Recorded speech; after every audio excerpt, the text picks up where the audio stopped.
Welcome back to E bar solutions learning module. आज हम अपने सेशन को आगे बढ़ाते हैं और आगे हम देखते हैं कि हमारा सिस्टम जो है उसकी कम्युनिकेशन किस तरह मैनेज हो रही है। हमारा सिस्टम जो है वो अपने यूजर्स के साथ किस तरह कम्यूट करता है।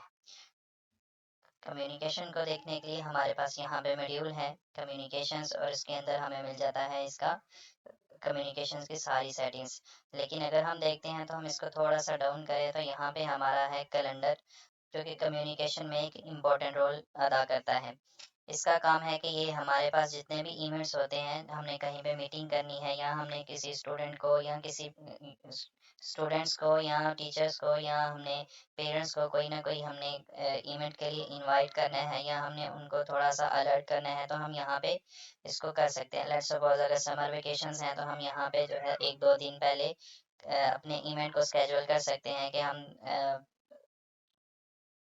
यकम जून से जो है वो हमारा स्कूल क्लोजिंग पे जा रहा है और 15 अगस्त को रीओपनिंग होगा। तो हम रीओपनिंग के लिए जो है वो अगस्त के स्टार्ट में ही एक इवेंट स्केड्यूल कर सकते हैं, जो कि अगस्त की 15 को जो है वो यहाँ पे नज़र आएगा। उसके साथ कैलेंडर जो है वो जो अकॉर्डिंग टू द पाकिस्तान जो मेन इवेंट्स होते हैं वो कैलेंडर जो है वो अपने ऊपर जो है वो शो करवा रहा होता है। तो हम चलते हैं इस नोटिस बोर्ड, इसको ये हमारे सिस्टम का एज अ नोटिस बोर्ड काम करता है ये कैलेंडर जो है। तो हम नोटिस बोर्ड को कॉन्फ़िगर करने के लिए हम सिंपली यहाँ पे क्लिक कर सकते हैं। यहाँ से हम अपने नोटिस बोर्ड को कॉन्फ़िगर कर सकते हैं, या हमारे पास दूसरी ऑप्शन है कि अगर हम कम्युनिकेशन के सेक्शन में जाएं तो सबसे टॉप पे हमें जो है वो नोटिस बोर्ड का सेक्शन मिल जाता है। तो हम नोटिस बोर्ड पे क्लिक करते हैं और हम यहाँ पे इसको कॉन्फ़िगर करते हैं। नोटिस बोर्ड के अंदर आते हैं तो हम यहाँ पे कोई सा भी एक इवेंट क्रिएट कर सकते हैं। लेट्स सपोज हम एक क्रिएट करते हैं इवेंट, उसका नाम रखते हैं वेलकम, एंड इसकी जो हम एप्लीकेबल डेट है वो हम टुडे दे देते हैं। टुडे से लेके तो इसको हम एक्सपायरी भी टुडे ही दे लेते हैं। टुडे से टुडे तक है और इसका स्टेटस हम एक्टिव रख लेते हैं। ये उसका टाइटल होगा जो हमें कैलेंडर के अंदर नजर आएगा, और ये हमने डेट दे ली कि वो किस डेट से किस डेट तक है। We can select multi dates, ठीक है। हम अब ये यहाँ से हमने इसका स्टेटस जो है वो एक्टिव रख लिया ताकि हमें कैलेंडर के ऊपर नजर आएगा। जो स्टेटस एक्टिव नहीं होगा वो यहाँ पे तो एग्जिस्ट करता होगा, लेकिन वो कैलेंडर के ऊपर उसकी विजिबिलिटी नहीं होगी। नोटिस बोर्ड के अंदर जब हम इसको कॉन्फ़िगर कर रहे होते हैं तो हमारे पास जो इम्पोर्टेंट पार्ट है वो हमारे पास होता है कि ये टू का सेक्शन।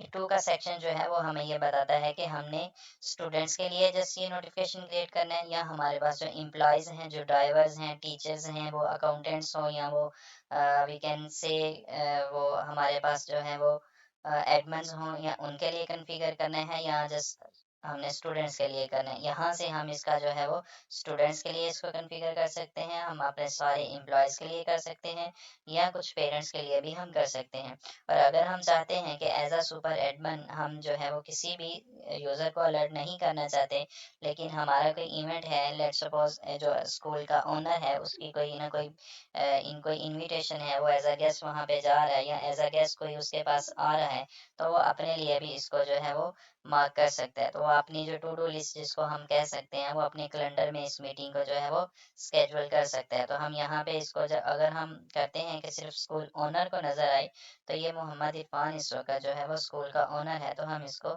सिलेक्ट कर लेते हैं। तो ये सिर्फ इसी यूज़र को जो कि इस वक्त ओनर है उसको नज़र आएगा।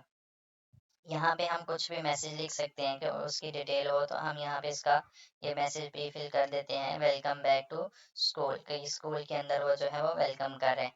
तो हम यहाँ पे इसको करते हैं, सबमिट करते हैं, तो ये एक इवेंट जो है वो हमारे पास यहाँ पे स्केड्यूल हो चुका है और वो हमारी स्क्रीन के ऊपर विजिबल होगा।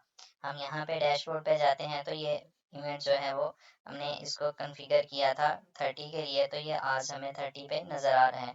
इसी तरह हम इसको पास या हम इसको फ्यूचर के इवेंट्स के लिए भी कॉन्फ़िगर कर सकते हैं। हम इस पे क्लिक करते हैं तो हमें ये जो वेलकम बैक हमने मैसेज लिखा था तो हमें वो मैसेज नज़र आ रहा है। हम इसे साइड पे क्लिक करते हैं तो ये ख़त्म हो जाता है। ये था हमारा नोटिस बोर्ड का सेक्शन। हम इससे आगे चलते हैं तो कम्युनिकेशन के सेक्शन के अंदर हमें मिल जाता है कॉन्टैक्ट लिस्ट। कॉन्टैक्ट लिस्ट एक बहुत ही इंपॉर्टेंट और बहुत ही यूज़फुल फीचर है। इसके अंदर हम क्या करते हैं कि स्कूल के साथ जो लिंक पार्टीज़ हैं, मे बी वो हमारे सप्लायर्स हो जाएँ, मे बी वो हमारे जो है वो सिस्टम के अंदर यूज़र रजिस्टर नहीं होते, जस्ट लाइक हम कह लेते हैं कि वो प्लम्बर है, वो इलेक्ट्रीशियन है, तो उस तरह के जो यूज़र्स होते हैं वो हम यहाँ पे सेव कर लेते हैं। लेट्स सपोज हम करते हैं एक यूज़र पर्सन एक्स करते हैं, हम इसको देते हैं हम पर्सन एक्स और यहाँ से हम इसका रेफरेंस दे लेते हैं। अगर ये किसी एम्प्लॉय के रेफरेंस से होगा या किसी पेरेंट के रेफरेंस से होगा, we can select from here, otherwise हम जैसे इसको कह देते हैं कि ये किसी के रेफरेंस से नहीं बल्कि ये हमारा अपना ही एक कस्टमर है। तो हम यहाँ पे इसको जो है वो हम कह लेते हैं कि इसका अगर कोई ईमेल है, ऑप्शनल है, अगर कोई ईमेल है तो हम इसको ईमेल दे देते हैं, अदरवाइज हम इसको कहते हैं person X at AA.bb, dummy email दे दिया। और उसका नंबर जो है वो बहुत इंपॉर्टेंट है, हम इसको यहाँ पे इसका नंबर जो भी होगा वो हम इसको दे लेते हैं। फॉर एग्जांपल हम इसको नंबर देते हैं 03, ये हमने इसको नंबर दे लिया और इसका स्टेटस हम एक्टिव रख लेते हैं और इसके अबाउट हम कुछ भी लिख देते हैं। हम लिख लेते हैं कि ये एक प्लम्बर था, वट एवर जो भी हम इसके अकॉर्डिंग लिखना चाहें वो हम लिख लेते हैं। हमने इसको सबमिट कर दिया तो ये अब यूज़र जो है वो हमारी कॉन्टैक्ट लिस्ट में आ गए।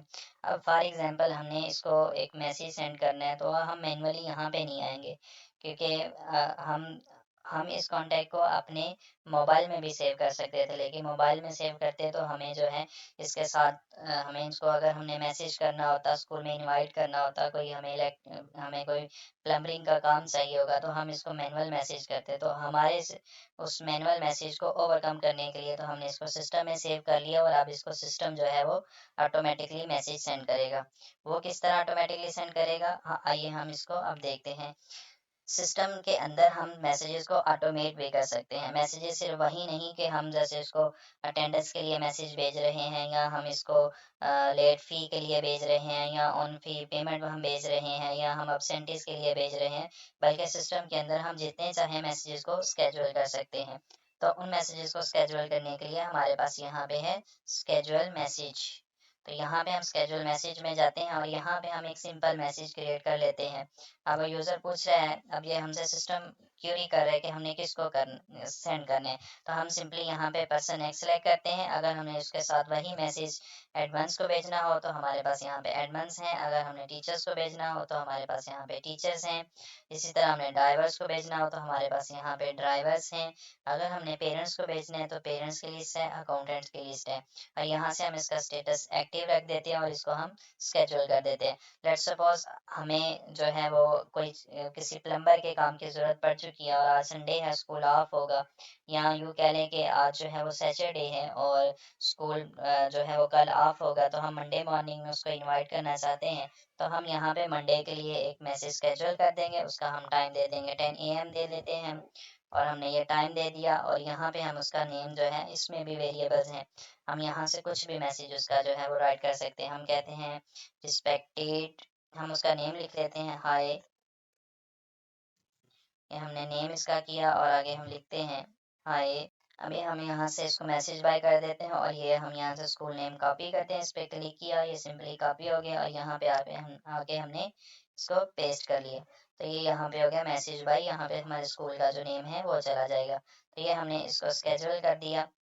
अब ये जो मैसेज है ये एक पर्सन के लिए हमने इसको स्केड्यूल कर दिया, तो ये मैसेज जो है वो उसको चला जाएगा।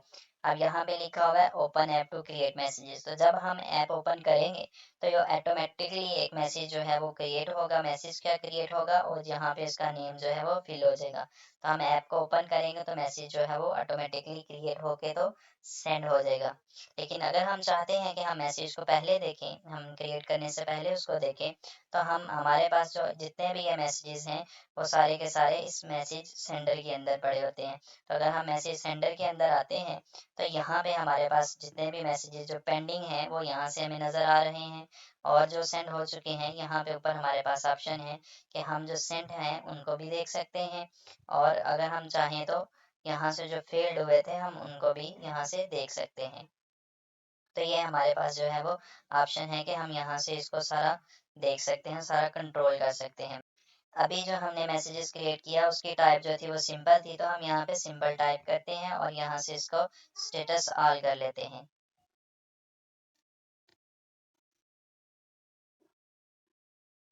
तो यहाँ पे वो मैसेज अभी तक जनरेट नहीं हुआ होगा। उसकी रीज़न ये है कि मैसेजेस के लिए या तो हम ऐप ओपन करते हैं या हम मैनुअली, हमारे पास यहाँ पे एक सेक्शन है, यहाँ पे हम क्लिक करते हैं तो वो मैसेजेस जो हैं वो ऑटोमेटिकली क्रिएट हो जाते हैं। सिस्टम के अंदर हमें कहीं पे भी क्लिक नहीं करना पड़ता खुद से कि वो मैसेजेस को पहले जनरेट करे और फिर सेंड करे, बल्कि सिस्टम जो है वो ऑटोमेटिकली जनरेट करके तो सेंड कर लेता है। लेकिन इन सम केसेस अगर हमें चाहिए कि हम खुद उसको जनरेट करें और देखें कि सिस्टम क्या सेंड करेगा, तो ये उसके लिए फीचर है। अदरवाइज हमें इस पे क्लिक करने की कोई ज़रूरत नहीं, सिस्टम जो है वो ऑटोमेटिकली ही इसको सेंड कर लेगा। तो हम इसको सेंड करते हैं, यहाँ से जनरेट करते हैं, और ये हमने जो सिस्टम किया था, hi person X visit our school message bye, यहाँ पे ये देखिए हमें हमारे स्कूल का जो नेम है वो नज़र आ रहा है और यहाँ पे उसका नंबर आ गया, और ये यूज़र क्योंकि रजिस्टर्ड नहीं था तो इस तरह हमें ये इसका मैसेजेस नज़र आ चुके हैं, और ये हमारे पास जो मैसेज है वो सेंड हो जाएगा। ये उसकी स्केजुअल की डेट है कि इस डेट को, इस टाइम को जो है वो सेंड होगा। तो ये मैसेजेस जो हैं वो कैसे सेंड होंगे, उसके लिए हम यहाँ पे सेटिंग्स में आते हैं, और ये हमारे पास जो है वो ऐप है, तो हम यहाँ से इसका जो है SMS ऐप डाउनलोड कर लेंगे, उसको अपने मोबाइल में इंस्टॉल करेंगे, तो ये ऐप जो है वो ऑटोमेटिकली मैसेजेस को सेंड करता चला जाएगा। आगे हम चलते हैं तो हम अपने आगे सेक्शंस को देखते हैं। ये हमारे पास मैसेज कंटेंट की ऑप्शन है, ये बहुत इंपॉर्टेंट ऑप्शन है। हमारे पास जितने भी मैसेजेस हैं, जो हम, अगर हम वापस सेटिंग्स में जाते हैं और यहाँ पे हम देखते हैं तो हमारे पास जो है वो, हमारे पास अटेंडेंस का मैसेज भी एक्टिव है, हमारे पास फीस सबमिशन का मैसेज भी है और लेट फी का भी मैसेज है। मतलब अगर कोई स्टूडेंट एब्सेंट है तो हम उसको भी मैसेज सेंड कर रहे हैं, अगर कोई किसी की फीस नहीं आई तो हम उसको भी सेंड कर रहे हैं, और अगर किसी की फीस आ चुकी है तो हम उसको ई स्लिप भी सेंड कर रहे हैं। तो उसके लिए जो है वो हमारे पास ये सारी सेटिंग है, जो कि हमने अटेंडेंस के सेक्शन के अंदर अटेंडेंस के लिए सीखी थी, फ़ी के लिए फ़ी के सेक्शन में सीखी थी। तो इस तरह हमने ये सेटिंग सारी उधर सीखी थी। तो हम अब इसका सिंपली जो है वो कंटेंट कॉन्फ़िगर करने की तरफ जाते हैं। उसके लिए हम कम्युनिकेशंस में जाते हैं और यहाँ पे हमें मैसेज कंटेंट मिल जाता है। अब ये हमारे पास जो है वो कंटेंट का सेक्शन है, यहाँ से हम जो है वो कंटेंट जनरेट करते हैं। यहाँ से हम मैसेज को एडिट करते हैं, और यहाँ पे ये लिखा हुआ है कि जब स्टूडेंट एक एब्सेंट होगा, यहाँ पे उसकी टाइप बताई है एब्सेंट स्टूडेंट, जब स्टूडेंट एब्सेंट होगा तो उसके पेरेंट को जो है वो ये वाला मैसेज जाएगा। हम यहाँ पे जितने भी वेरिएबल्स चाहें, हम यहाँ से इतने वेरिएबल्स ले सकते हैं। हम सिंपली इसके ऊपर क्लिक करते हैं और यहाँ से हम कह देते हैं स्टूडेंट नेम, आगे हम लिखते हैं विद, और रोल नंबर के लिए हमने उसके को कॉपी किया था, हम सिंपली यहाँ पे जो है वो पेस्ट करते हैं तो उसका रोल नंबर यहाँ पे आ जाएगा और वो यूज़र को ये मैसेज चला जाएगा। हम यहाँ पे इसको सिलेक्ट करते हैं तो अब जितने भी नेक्स्ट मैसेजेस हैं वो इसके फॉर्मेट के साथ जो हैं वो हमारे सेंड होंगे। इसी तरह हमारे पास एम्प्लॉय का है, हम एम्प्लॉय को भी कर सकते हैं।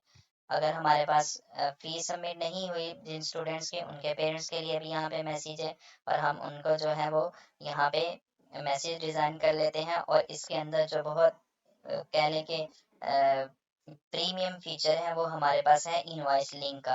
तो हम सिंपली ये इनवॉइस लिंक कॉपी करते हैं और यहाँ पे हम इसको ऐसे पेस्ट कर लेते हैं, और ये इनवॉइस लिंक जो है जब यूज़र इसको ओपन करेगा मैसेज को तो उसको एक लिंक देखने को मिलेगा, तो उस लिंक के ऊपर वो क्लिक करेगा तो उसको प्रॉपर जो है वो हमारी जो इनवॉइस होगी सिस्टम की वो उसको नज़र आएगी और सारी डिटेल्स नज़र आएगी। जो पेरेंट होगा वो अपने जो उसका पेरेंट का सेक्शन है उसके अंदर ऑटोमेटिकली लॉगिन हो जाएगा, और उसको उसकी जो इनवॉइस होगी वो मिल जाएगी वहाँ से। तो ये इनवॉइस लिंक जो है वो हम प्रेफर करते हैं कि आप इसको ज़रूर यूज़ करें। ये एक बहुत ही प्रीमियम फीचर है इसके फ़ी के अकॉर्डिंग। और ये वाली फ़ी की सेटिंग्स जो है, अगर हम यहाँ पे करंट सेशन पे क्लिक करते हैं तो हमारे पास जो फ़ी की सेटिंग है हमने यहाँ पे की हुई है, send late fee message after 5th of month, कि हर मंथ की 5 तारीख तक जिन स्टूडेंट्स की फ़ीस नहीं आई, जिनके ड्यूज़ पेंडिंग है, तो हम उनको जो है वो यहाँ से मैसेज उनका जनरेट करते हैं और उनको मैसेज जो है वो सेंड करते हैं। तो यहाँ से हम इसको चाहें तो हम यहाँ से इसको ऑफ भी कर सकते हैं, यहाँ से डिसेबल भी कर सकते हैं, अदरवाइज सिस्टम जो है वो ऑटोमेटिकली इसको सेंड कर देगा। तो ये हमें मेक श्योर करना है कि क्या हम इसको मैसेजेस को सेंड करना चाहते हैं कि नहीं, यहाँ से हम सेटिंग्स को जो है वो कंट्रोल करेंगे। ये कम्युनिकेशन का सेक्शन था सारा, वो आपने आज सीखा और हमने एक्सप्लेन कर दिया। नेक्स्ट जो है वो हम एक न्यू टॉपिक के साथ मिलेंगे। आपका कोई भी क्वेश्चन हो कम्युनिकेशन के अकॉर्डिंग तो आप हमें कमेंट्स में लिख सकते हैं, हम आपको उसका प्रॉपर आंसर दे देंगे। और अगर आपके लिए कंफ्यूजन हो तो हम आपके साथ जो है वो 1-to-1 सेशन भी अरेंज कर सकते हैं और वहाँ से हम आपको सारी चीज़ें जो है वो एक्सप्लेन कर देंगे।